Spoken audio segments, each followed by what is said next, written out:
The history of Sheck Exley and Jim Bowden, who ventured into Mexico's deepest and riskiest sinkhole, will be covered in the video we present today. They strive to get to the surface while pursuing their passion and their desire for fame. Sheck Exley, a cave diver and explorer, entered the Zacaton Sinkhole in Mexico on April 6, 1994, for a dive into the uncharted at great depths. American citizen Sheck Exley was born on April 1, 1949. In 1965, when he was only 16 years old, he made the decision to attempt diving. He embarked on his first cave diving expedition in 1965 and devoted the rest of his life to the sport.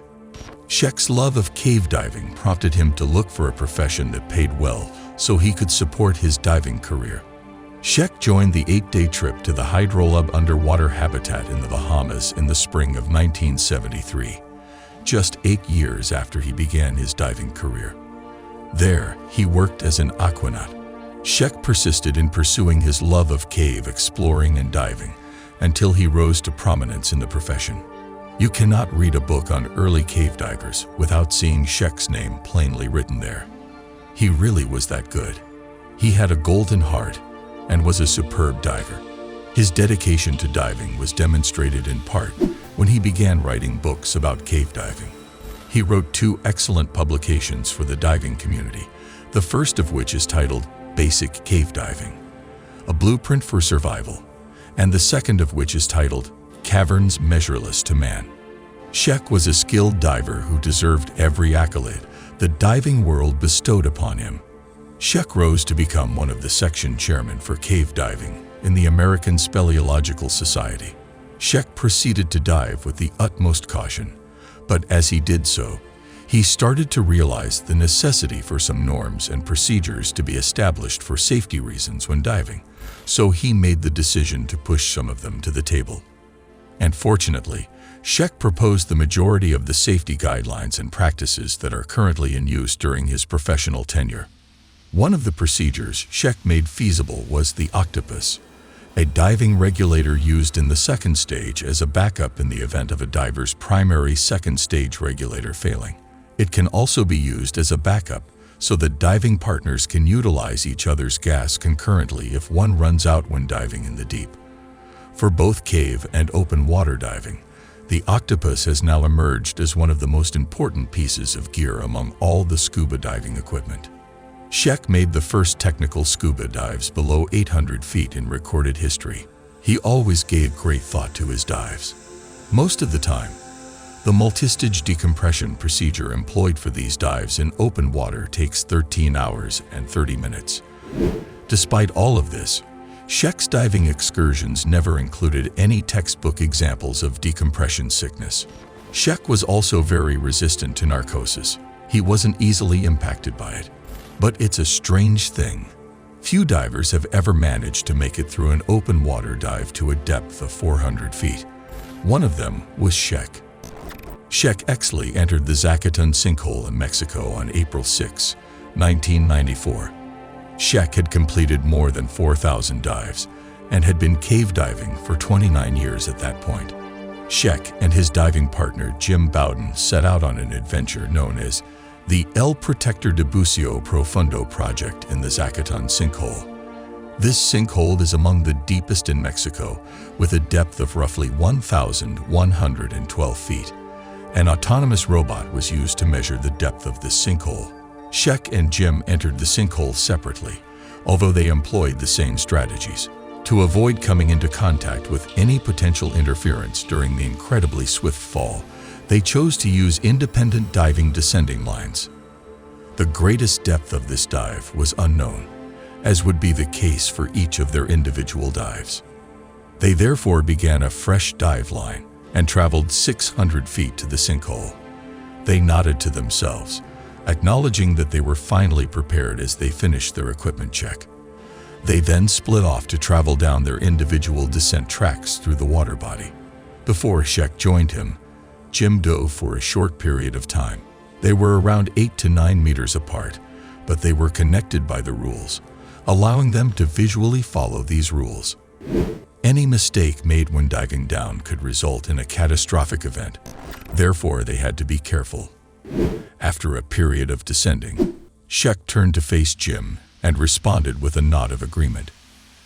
As a result, Jim dove under the water, pausing for a minute at a height of around 10 feet, and then starting to free fall. Jim and Sheck had to maintain a precise breathing pattern. While diving, they took deliberate, slow, deep breaths to maximize the trade-off between excessive gas consumption and hypoventilation. The buildup of carbon dioxide may result from these excesses. You must exercise extreme caution when diving in these circumstances, since any change in your breathing pattern, particularly if it involves a change in breathing rate, will affect the calculation of air you previously calculated. Each diver had a 10 to 12-minute descent planned, but it is recommended to descend quickly in order to maximize gas management and decompression. Jim planned a descent of 100 feet each minute to a height of 300 feet, then 600 feet. He did, however, intend to slow down when he reached 750 to 800 feet, because this is the depth at which he previously developed high-pressure nervous syndrome while diving in the Bushman's Hole, South Africa. Jim and Sheck were both using their oxygen cylinders to breathe until they descended 290 feet. Sheck waited a time after reaching this depth before setting up his air cylinder. At 290 feet, he secured the cylinder to the rope. Jim, on the other hand, used a tiny pony cylinder as his back-mounted air cylinder. Later, they both converted to Tremix, which is composed of nitrogen, 10.5% oxygen, and 50% helium. This trimix is a travel mix that is mostly used for deep dives because the divers were going from 290 to 580 feet below the surface. They both had carefully thought out gas mixtures for a secure dive. The dive was proceeding as planned until Jim reached 800 feet when he noticed a light glowing in front of him. Far out, he could make out Sheck's light.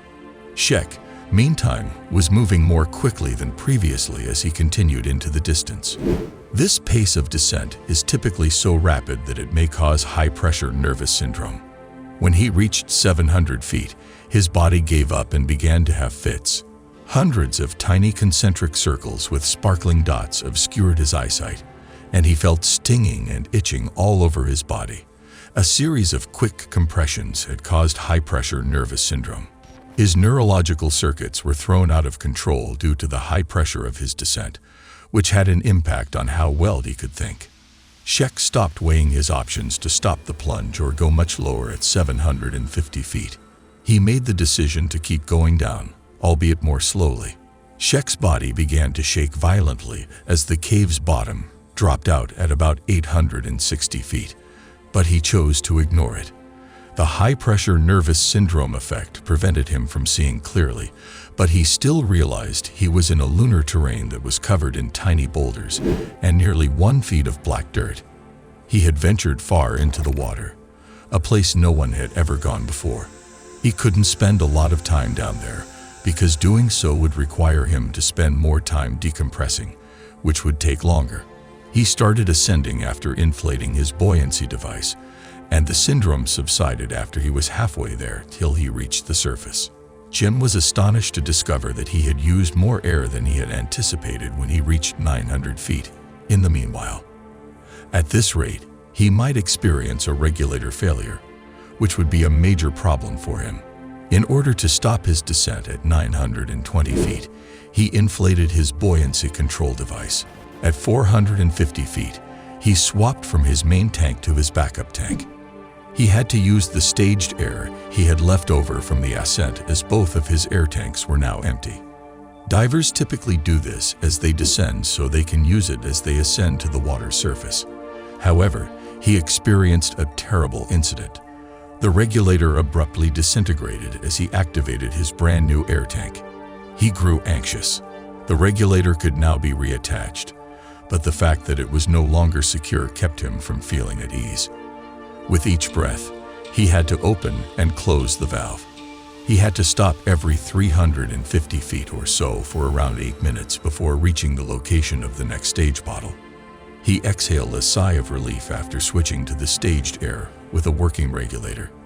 Jim changed to another air tank at a height of 250 feet. He became aware that Sheck was unwell at this moment. He noticed that Sheck's stage bottles and the rope he used for his descent were empty. Though his heart plummeted, he tried to remain positive by remembering that Sheck had descended deeply and would soon surface. He consoled himself and wondered why Sheck would plunge into such a perilous abyss. He started diving upward to prepare for the 9-hour decompression that would follow. Their support diver, Kristovich, was on the water's surface observing the bubbles produced by the two dives.